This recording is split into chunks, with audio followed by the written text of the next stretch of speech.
উনার মনের মধ্যে ব্যথা নাই, উনার উপর জুলুম করা হচ্ছে, উনার মনের মধ্যে কোনো কষ্ট নাই, নির্যাতন করা হয়েছে, কষ্ট নাই, কিন্তু উনার স্বজাতিরা যখন উনার উপর আক্রমণ করতে আরম্ভ করেছে, সমালোচনা করতে আরম্ভ করছে, তখন উনার অটোমেটিকলি চোখ দিয়া পানি বাহির হতে আরম্ভ হয়েছে। আল্লামা নুরুল ইসলাম আলিপুরি দামাত বরকাতুহুম, উনি আমাদের সেরেতাজ, উনি আমাদের আকাবির।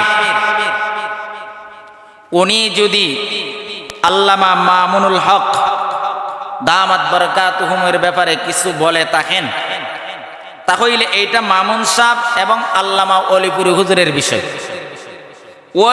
ওই দু বিষয়ের মধ্যে আমার মতন সুটকা মৌলবী, আমার মতন অযোগ্য মৌলবী, আমার মতন নালায়েক, আমি ওই জায়গার মধ্যে হাত দেওয়ার কে? আমি ওই জায়গার মধ্যে হাত দিব কেন?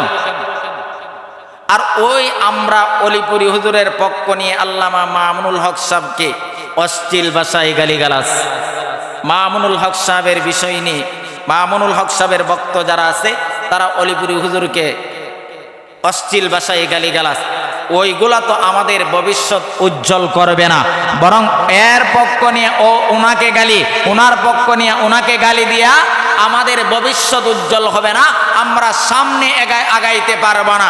ওইগুলা করার দ্বারা আমাদের ভবিষ্যৎ অন্ধ হয়ে যাবে। 2 নাম্বার বিষয় আছেন আল্লামা মামুনুল হক দামাত বরকাতুহুম, এই জাতির এক সূর্য সন্তান।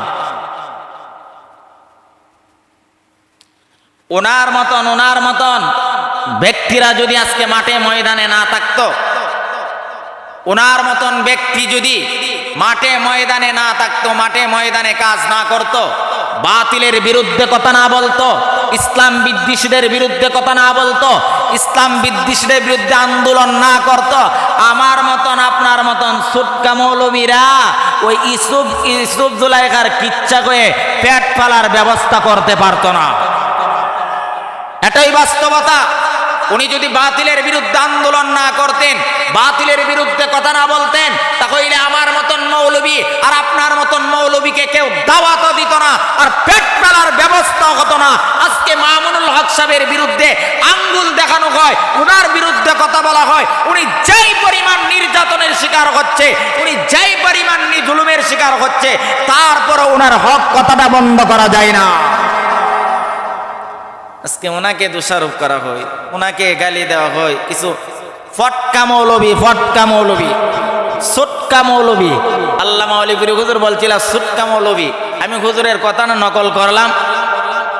উনি যদি মাঠে ময়দানে কথা না বলতো, জালিমের বিরুদ্ধে কথা না বলতো, যারা আজকে জুলুম, অন্যায়, অবিচার, সাদাবাজির বিরুদ্ধে কথা না বলতো, দুর্নীতিবাজদের বিরুদ্ধে কথা না বলতো, আমার মতন আপনার মতন মৌলবী তো কথা বলার সাহসই নাই, যোগ্যতাও নাই, ইমানের পাওয়ারও নাই। হক এবং বাতিলের বিরুদ্ধে কথা বলতে হলে ইমানের পাওয়ার লাগবে, ইমানের পাওয়ার, আর সেটা একমাত্র বর্তমান সময়ে মামুনুল হকের মধ্যে আছে। ঠিক কিনা বলে? আজকে কথা বলতে লাগাম দিয়া কথা বলেন।